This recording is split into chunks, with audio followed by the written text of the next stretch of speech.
Hi, this is Monica Walker from the Community College of Baltimore County, and I'd like to talk about short writing assignments and the use of Bloom's taxonomy in helping students to think more critically about their major writing assignments in class. Here's an overview of Bloom's taxonomy, and you can see from left to right the hierarchy of thinking that our students demonstrate in class, from the ability to remember and to recall information on up to understanding, applying, analyzing, evaluating, and creating.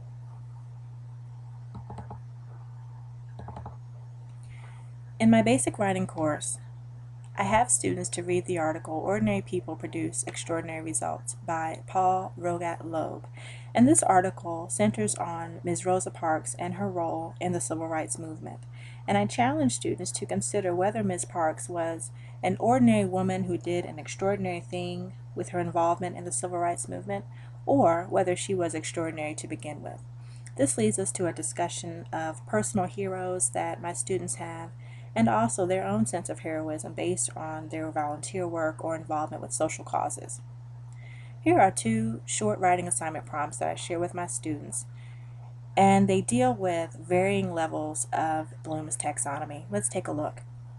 The first prompt reads, consider people in your life whom you do or do not love, respect, or admire. Explain the specific heroic or not so heroic actions that cause them to gain or lose your love, respect, or admiration. Write a paper in which you explain the everyday ordinary actions that eventually helped you to form your opinion about that person. And the second prompt, according to Loeb, we find it hard to imagine that ordinary human beings with ordinary hesitations and flaws might make a critical difference in worthy social causes. Recall if you have ever participated in a social cause, and if so, write a paper describing the cause you were part of, analyzing your role in it, and how you were affected by your participation. You'll note the key words highlighted in blue that align with Bloom's taxonomy. I'm asking students to explain, to recall, to describe, and to analyze. As a classroom activity related to Bloom's taxonomy, I have here before you evidence of a hero. And as a part of this activity, after students have read the article about Rosa Parks, I challenge them to define what a hero is in their own words. By doing so, they're able to demonstrate thinking at the knowledge category level. Based on their prior experiences, they come to class with a definition of what a hero is.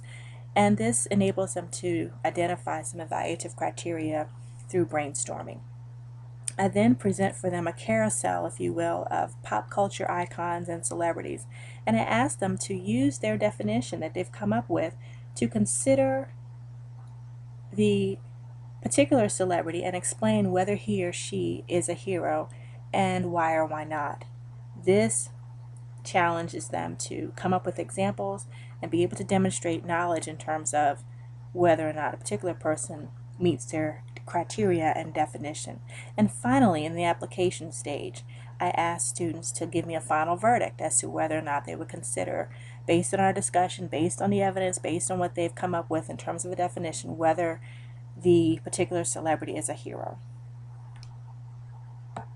I use a variety of heroes for our discussions. I usually pick a pretty popular one that most students are familiar with, and they have a good time really analyzing various character traits and histories of these various celebrities to help them gain a sense of competence when it comes to defining heroes and heroes in their lives and their own heroic actions.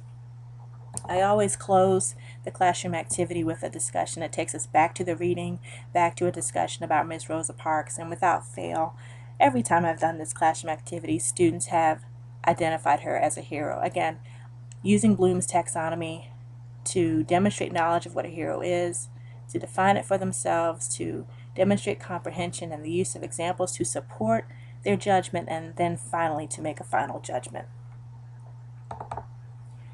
Back to our graphic image of Bloom's taxonomy. I have a couple of items for discussion this week, and the first is, which levels of Bloom's taxonomy do our students struggle with most, and how can we as faculty help them to advance their thinking skills? And finally, what types of course activities do you assign to help our students in demonstrating prior knowledge, showing understanding, and applying that understanding in new ways? I look forward to our discussion this week. Thank you.